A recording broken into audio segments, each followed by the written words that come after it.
여러분 안녕하세요. 오늘은 3단원 설명과 이해 중에서 소단원 1 설명 방법 파악하며 읽기를 배우도록 하겠습니다. 자, 소단원 1에 설명문이 하나 나오는데요.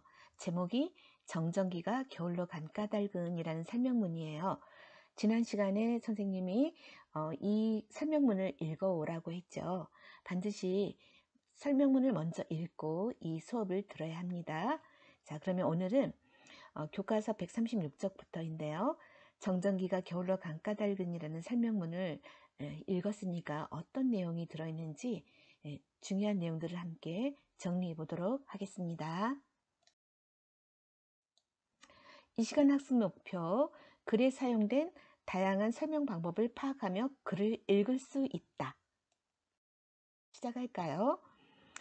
정전기가 겨울로 간 까닭은이라는 이 설명문은 정전기의 개념과 정전기가 생기는 까닭, 정전기를 예방하는 방법 등을 다양한 설명 방법을 사용해서 설명한 글이에요.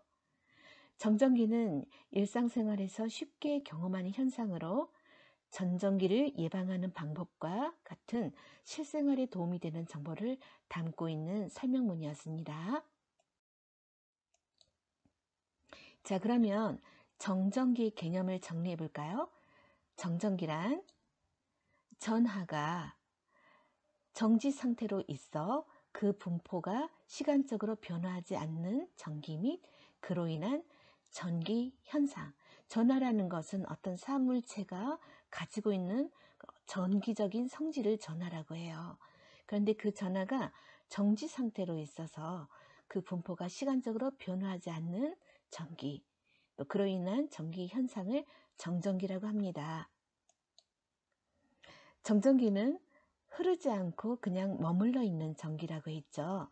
그리고 전기가 흐르는 물이라면 정전기는 높은 곳에 고여있는 물과 같다고 했어요. 그리고 전압은 수만 볼트에 달하지만 전류가 거의 없어서 위험하지는 않습니다.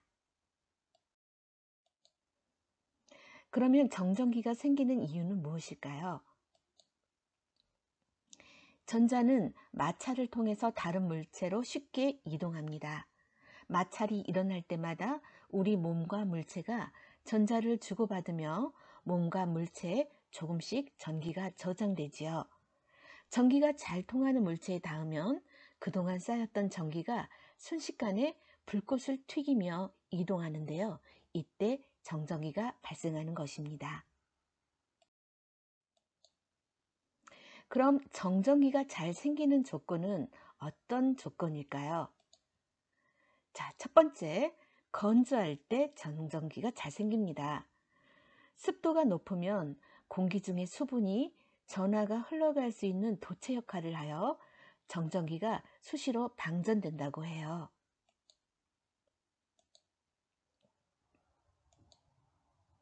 그래서 여름보다는 겨울에 정전기가 더 잘 생기고 땀을 많이 흘리는 사람보다는 땀을 적게 흘리는 사람이 정전기가 잘 생긴다고 합니다.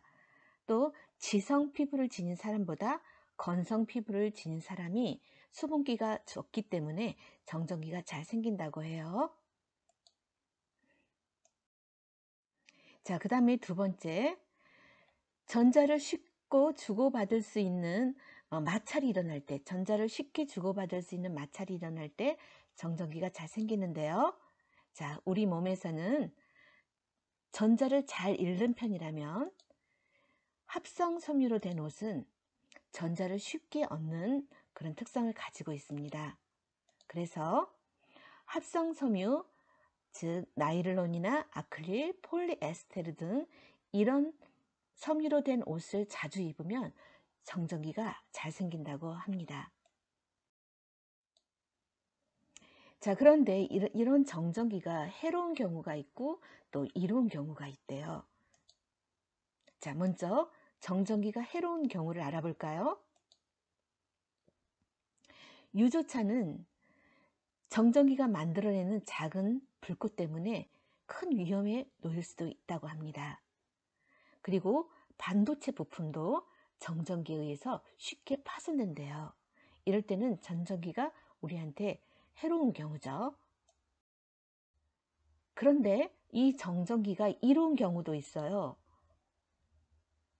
자, 복사기를 우리 많이 사용하죠. 복사기는 바로 이 정전기를 이용해서 토너의 잉크 가루를 종이에 붙인다고 합니다. 그리고 집진기라고 먼지를 빨아들이는 그런 도구는 정전기를 이용해서 공기 중에 먼지를 모은다고 해요. 그리고 우리가 식품을 포장할 때 쓰는 랩도 정전기 때문에 그릇에 이렇게 잘 달라붙는다고 하죠. 자, 이럴 때는 정전기가 이렇게 쓰이는 경우들이에요. 자, 그러면 우리가 정전기를 예방하는 방법에는 어떤 것이 있을까요? 첫 번째, 적절한 습도를 유지하면 됩니다. 가습기를 사용하거나 어항 등으로 집안의 습도를 높여주는 것. 그 다음에 우리 피부에 보습크림을 발라서 피부를 항상 촉촉하게 유지하면 정전기를 예방할 수 있어요. 그리고 물을 많이 마시는 습관도 정전기를 예방한다고 합니다. 자, 그 다음에 우리가 플라스틱 제품을 사용할 때 주의할 점이 있습니다.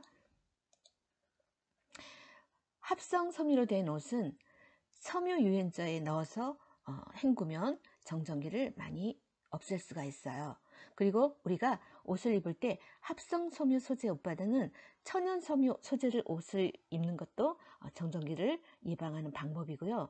또 플라스틱 빗을 이렇게 겨울철에 사용했을 때 머리카락이 전부 달라붙죠.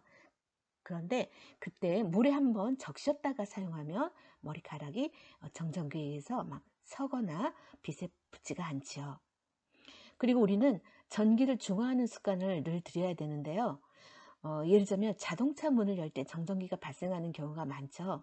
그럴 때는 손에 입김을 불어서 손에 습기를 좀 준 다음에 문을 여는 것도 좋은 방법입니다. 그리고 정전기가 튈 것 같은 물건을 우리가 이제 겨울철에는 좀 많이 알아요. 몇 번 경험하다 보면 그럴 경우에는 그런 물건을 만질 때는 먼저 손톱으로 살짝 건드렸다가 잡는 것도 정전기를 좀 예방할 수 있어요. 정전기가 갑자기 튀면 굉장히 짜릿하고 깜짝 놀라기도 하죠. 그럴 때 손톱으로 먼저 건드렸다가 잡기. 아주 좋은 방법입니다. 자, 우리가 정전기가 겨울로 간 까닭은이라는 설명문에 중요한 내용들을 쭉 정리해 봤는데요. 자, 이 글의 갈래가 뭘까요? 그렇죠. 다양한 설명 방법이 쓰인 것으로 봐 설명문이에요. 그럼 무엇을 설명했나요? 그렇죠. 중심 소재는 정전기예요. 그러면 이제 주제는 무엇일까요? 정전기의 특성과 예방하는 방법. 이것을 주로 설명하고 있습니다. 자, 그리고 이 설명문의 특징은 정의, 인과, 예시 등 다양한 설명 방법을 사용해서 대상을 설명하고 있다라는 거. 그 다음에 두 번째, 우리가 일상생활에서 정전기를 경험하는 여러 상황을 제시해 줌으로써 독자들의 이해를 돕고 있다라는 특징이 있어요. 그 다음에 글의 첫 부분에 또 제목을 질문 형식으로 제시하고 있거든요. 특히 제목이 질문 형식으로 이렇게 제시된 것은 독자의 호기심을 유발하는 효과가. 자, 그러면 정전기가 겨울로 간 까닭을 크게 세 개의 내용 문단으로 나눠볼까요? 자, 맨 처음 부분, 겨울이 되면 기승을 부리는 정전기에 대해서 소개하고 있죠. 그러면 설명문에서 가장 이제 중요한 부분인데 자세히 설명하는 부분, 중간은 무엇을 설명했을까요? 첫 번째, 정전기의 개념을 정의라는 설명 방법으로 설명하고 있어요. 그 다음에 두 번째, 정전기가 생기는 까닭, 이것은 인과의 설명 방법도 되겠죠. 그 다음에 세 번째, 정전기가 해로운 경우, 이로운 경우, 비교와 대조를 사용해서 설명하고 있었어요. 마지막으로 정전기를 예방하는 방법을 예시라는 설명 방법으로 여러 가지를 제시하고 있습니다. 그래서 설명문에서 가장 중요한 부분은 이 중간이에요. 설명 대상을 자세히 풀이하는 부분이죠. 자, 그러면 이제 마지막으로는 그 중간 부분을 요약하고 마무리하는 부분인데요. 자, 어떻게 마무리하고 있나요? 그렇죠. 정전기를 잘 다스릴 것을 제안하면서 이 글을 끝마치고 있습니다. 그래서 이 설명문은 3단계로 이렇게 짜여져 있다는 것을 볼 수 있어요. 자, 그러면 오늘 수업은 여기서 마치고 다음 시간에는 정전기가 게을러 간 까닭은이라는 설명문에서 설명 방법이 쓰인 곳들을 하나하나 찾아보면서 설명 방법을 함께 배워보도록 하죠. 다음 시간에 다시 만나요. 안녕.